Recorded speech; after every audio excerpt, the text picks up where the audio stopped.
రకాల చర్మ సమస్యలకు శాశ్వత పరిష్కారం ఈ శ్రీత 9281458181. ఓం నమః శివాయ ఓం నమః శివాయ నమః శివాయ ఓం నమః శివాయ మనోబుద్ధ్యహంకార చిత్తాని నాహం న చ శ్రోత్ర జిహ్వే న చ గ్రహణ నేత్రే న చ వ్యోమ భూమిర్న తేజో న వాయుః చిదానంద రూపః శివోహం శివోహం చిదానంద రూపః శివోహం. అరుణగిరి ప్రదక్షిణ ప్రారంభమైంది. రాజగోపురం దగ్గర మనసారా ఆ స్వామిని తలుచుకుని దండం పెట్టుకుని ప్రదక్షిణ చేసే సమయంలో ఆ స్వామిని స్మరించుకుంటూ ముందుకు వెళ్ళి దిగ్విజయంగా సంతోషంగా ఆయన్నే తలుచుకుంటూ ఈ ప్రదక్షిణ పూర్తి చేయాలని మనసారా ధ్యానించుకుని అడుగు ముందుకు వేశాను.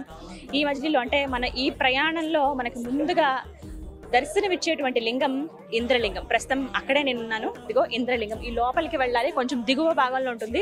మెట్లు దిగి కొద్దిగా కిందకి వెళ్లాల్సి ఉంటుంది. ఈ క్యూ లైన్ ఉంది చూసారా, దగ్గర దగ్గర రాజగోపురం నుంచి స్టార్ట్ అయితేనండి అక్కడి నుంచి ఉంది. ఆల్మోస్ట్ ఉదయం అంతా కూడా చాలా ఎండగా ఉంది. అందుకే చాలా మంది సాయంత్రం పూటే గిరి ప్రదక్షిణ స్టార్ట్ చేశారు. అందులోనూ ఉదయం ఎవరైతే స్వామివారి దర్శనానికి లోపలికి వెళ్ళిపోయారో వాళ్ళకి దగ్గర దగ్గర 8 గంటలు పట్టింది కదా, వాళ్ళు బయటకు వచ్చేటప్పటికి రాత్రి 9:30, 10 అయింది.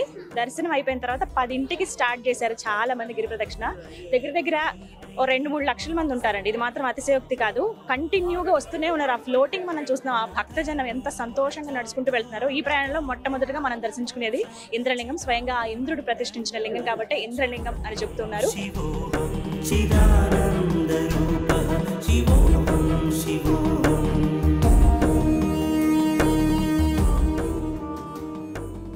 గిరి ప్రదక్షిణ సమయంలో మనకి ఎన్నో ఆవులు అలాగే నందీశ్వరులు కూడా కనపడుతూ ఉంటాయండి. వాటికి ఆహారం కూడా పెట్టొచ్చు. ఇగో ఇలా అమ్ముతూ ఉన్నారు. ఎవళ్ళమ్మా? 10 రూపా. 10 రూపా. నేను కొంచెం కొంచెం నేర్చుకున్నానండి తమిళ్లో. 10 రూపాయలట. ఇదిగో మనం వాటికి ఆహారం పెట్టొచ్చు. పదండి. ఇగో ఇక్కడే ఉంది లక్ష్మి. అహం భోజనం నైవ భోజ్యం న భోక్తా చిదానంద రూపః. తినేసింది. చాలా హాయిగా ప్రశాంతంగా అనిపిస్తుంది కదా. పృష్ఠ భాగంలో లక్ష్మీదేవి కొలువై ఉంటుందని చెప్తారు.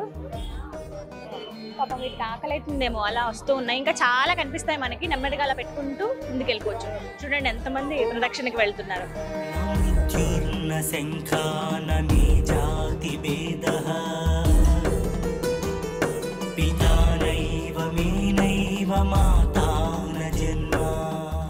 ఇంద్రలింగం దర్శనం తర్వాత అలా మనం ముందుకు వస్తే ఎడమ భాగంలో వినాయకుడిని మనం దర్శించుకోవచ్చండి. మొత్తంగా గిరి ప్రదక్షిణ చేసే సమయంలో 11 వినాయక విగ్రహాలని మనం దర్శనం చేసుకోవచ్చు. చిన్న చిన్న మందిరాల్లో ఆ బుజ్జి గణపయ్య కొలువై ఉంటాడు. ముందుగా మనం దర్శనం చేసుకునేది ఈ గణపతినే. చాలా మంది అంటే ఇంద్రలింగ దర్శనం తర్వాత ఇటుగా వచ్చి ఇక్కడ దర్శనం చేసుకుని దీపం వెలిగించి హారతిచ్చి, ఎందుకంటే ముందుగా ఆ వినాయకుడిని కోరుకుంటాం కదా, ఎలాంటి విఘ్నాలు లేకుండా మేము కంప్లీట్ చేయాలి ఏదైనా పని అని చెప్పి. అదేవిధంగా ఈ గిరి ప్రదక్షిణ కూడా ఒక పనిగా, ఒక కార్యంగా అనుకుని ఆ గణపతికి దండం పెట్టుకుని అలా ముందుకు సాగుతారనమాట. మనం కూడా వెళ్ళి వినాయకుడిని దర్శించుకుందామా? రండి. సంగతం నైవ ముక్తిర్నమేయ చిదానంద రూపః శివోహం శివోహం. చక్కగా కూర్చుని ఉన్నారు స్వామి. హాయిగా అలా ప్రశాంతంగా పంచె కట్టారు, తెల్లటి పంచె. అందరూ వచ్చిన భక్తులు అందరూ కూడా కొబ్బరికాయలు కొడుతూ ఉంటారు, దీపాలు వెలిగిస్తారు, హారతిచ్చి వెళ్తూ ఉంటారు అనమాట. అలాగే ఆ బుజ్జి గణపయ్య పక్కన అమ్మవారిని కూడా దర్శనం చేసుకోవచ్చు.